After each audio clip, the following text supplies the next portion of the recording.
Alright, hello everyone, welcome back to RCH Builders.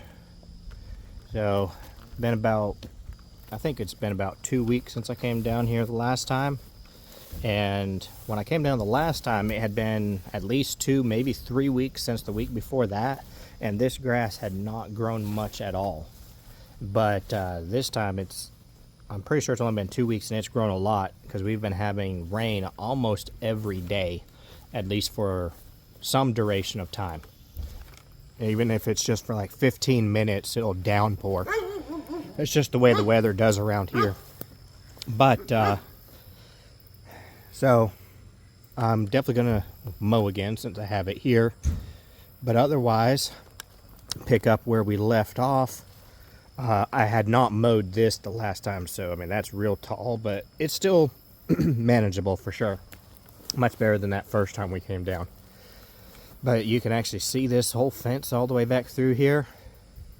You got this little tree stub here that's trying to grow back already. I have to cut that back again or something, but either way, definitely, you can actually see through there. You can see our little dog friend you hear on over the camera every once in a while. I believe he is the boyfriend of the young black lab that came over and tested all the concrete for me. But I've got to rake up the rest of this area around, pretty much rake it up, pick it up, throw it in the dump trailer. And in the front I have a decent sized pile of stuff that I just ripped out from over here that I just didn't have enough room in my trailer. And then I still got a little more over here. Not a lot, but just a little bit. So most of it is gone, which is hopefully a good thing. I definitely hope be able to finish this all up finally today with remowing the area that we've already done. Just no point in not doing it when I get the lawnmower. But I'll probably go ahead and rake this first, then mow a big area. I like to, when you're doing a big stuff like this, best thing is to take sections. So I will probably rake everything basically from behind the side here. Probably get rid of this pile of bricks. And then I'll mow everything up to here. And then I'll work from there going that way for that last section. Probably first get rid of that pile though, because it's pretty big. I need to get that inside the dump trailer so I can weigh it down with all these bricks. With getting rid of all this stuff, I'm going to try to be careful because I am not completely immune to poison ivy. This is after 2 weeks. It is pretty much gone, dried up, scabbed over. Does not look very good. But, so I'm gonna, that's why I was trying to have some people do it who said they weren't allergic to it. But it is what it is, I guess. No one else wants to do it. I'll get it done. And just hopefully I won't get into it too much. That's actually very, very minimal compared to how much I was in it. Like all that brush back through there, especially over here, was a ton of poison ivy. So considering how much I was in, I'd say I did very well. But unfortunately, I'm a glutton for punishment, I guess, and I'm about to get all in it again today. So we'll just see what happens, how far we get. Like I said, I'm gonna get rid of this pile first up in the dump trailer, and then just get started with all that. So what I'm going to try to do to hopefully avoid getting a ton of poison ivy, I got a painter's outfit, cover all set, but it's nice and hot and I don't really want it on my whole pants and everything. Anyway, my pants are fine for stopping it. So I cut off the bottom is all I did. And then just hopefully this won't be too hot. It's supposed to be like around the high 80s, real close to 90 today. But so hopefully I won't be sweating too much. But it has you know, it's got where the sleeves are, it's got a little bit of elastic to try and help hold around your wrist. So I'm going to basically just wear this over my shirt and over my arms, and then my gloves will, they have a Velcro seal on them. So hopefully this will help seal me up from getting the poison ivy. If it happens, it happens, I guess. And I'll probably take it off when I'm actually mowing the lawn. But while I'm doing this part, I'm gonna try to wear it, you know, and then we'll go from there. Just, it's not comfortable when you get the poison ivy, if you're allergic to it at all. And just, this is what my solution is that I'm going to attempt to see, and hopefully it will work, because after 2 weeks of dealing with it, I'd rather not start all over again. So like I say, you get the sleeve is elastic to it, there's no gaps there, and then I'm Velcroing this over the top of it.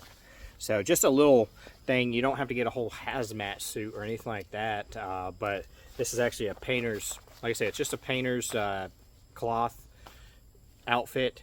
It's it's got a little bit of, you know, it's got a film to it, so it will shed oil. And with that being the case, it's fairly cheap. So if you're allergic to poison ivy, you got to do this. This is maybe just an option that will help. Like I say, I just took a razor knife and I cut off the legs part of it. If you're wanting, you could obviously still keep that part on. Just depends on how hot it is outside, probably, whether you would want to or not.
All right, everyone.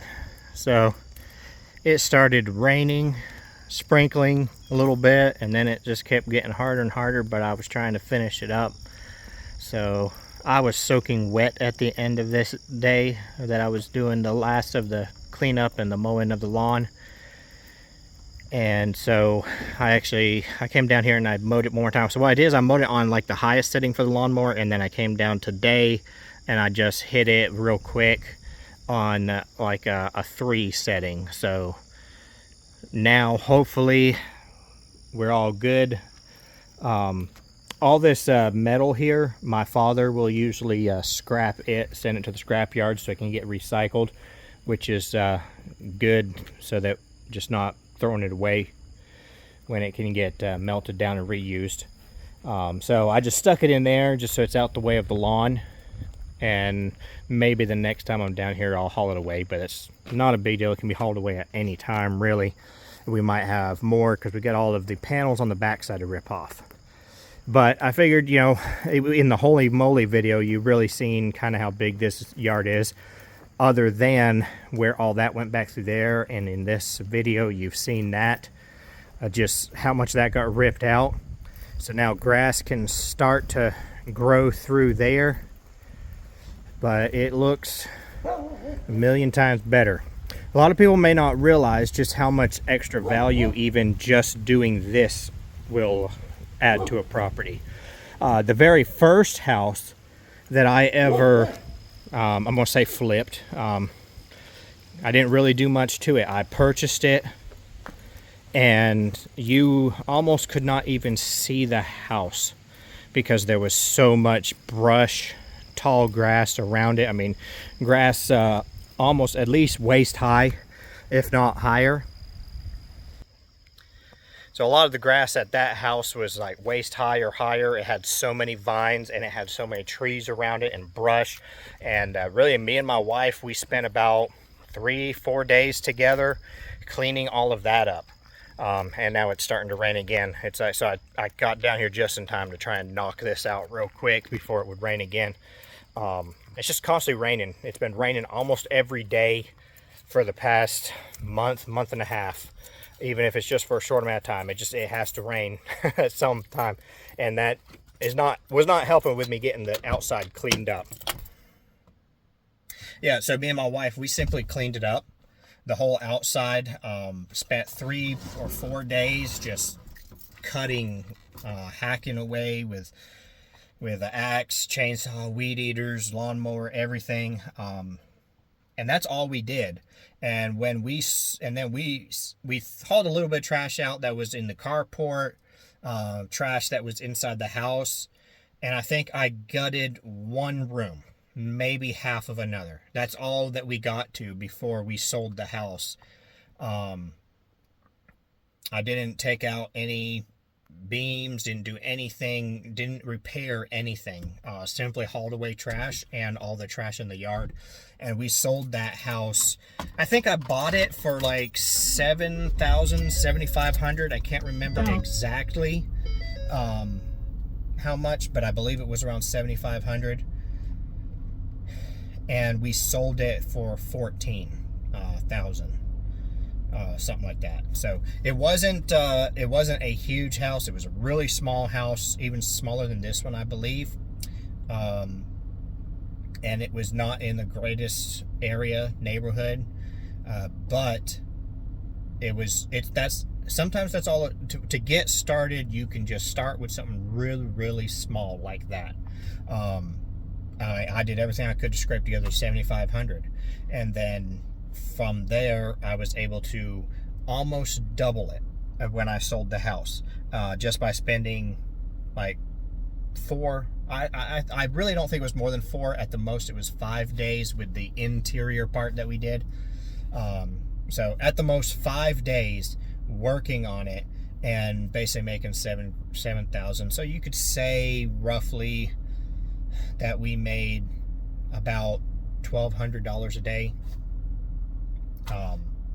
doing yard work and hauling away trash.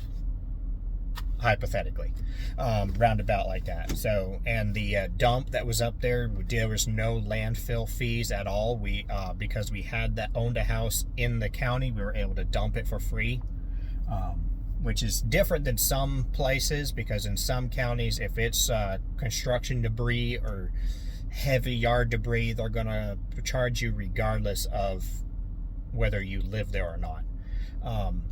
But so cost-wise, we only had to pay for gas, really. Everything else was just tools we already had to use, and our labor. So that's a good way to start. Just start with something small. You don't have to fully flip a house as far as going in, doing from start to finish. Like I said, this is technically my 4th house that I've done. None of them have ever came as far as this one. Not this one that we're doing. I think the most that I've ever done with any of them is getting them to a fully gutted situation. And on one of them, I built a back wall. The back wall was completely rotted out, where the kitchen went to the outside, and I replaced that, and it was like a 10 or 12 foot section of wall, and that's all I did in there, other than replacing the windows, which was kind of a easy deal, where I worked for that window company before, and I did some work for the owner of the company, and he owed me a little something, so I basically got the windows for free. So other than that, most of the yard work, stuff like that, and most of the other houses, you could hypothetically say I did not make as much as the first per day of labor that we did, but we still made a decent bit. We came close to at least getting 66% to 80% profit above what I paid for the house. And in just about all of them, other than that one where like I said, I put windows in it, and I built that wall. And actually, I also built a wall across the front area where I wanted to close in the porch to make it part of the house. So I did a little bit more on that, but it wasn't a structural issue with the home. It was just a change that I did to add more square footage in the house. And that house was really, really small before I did that. So with doing that on there, I still came out what's considered good. In the flipping industry, typically making 20% profit is considered to be profitable for the time for what you put into it.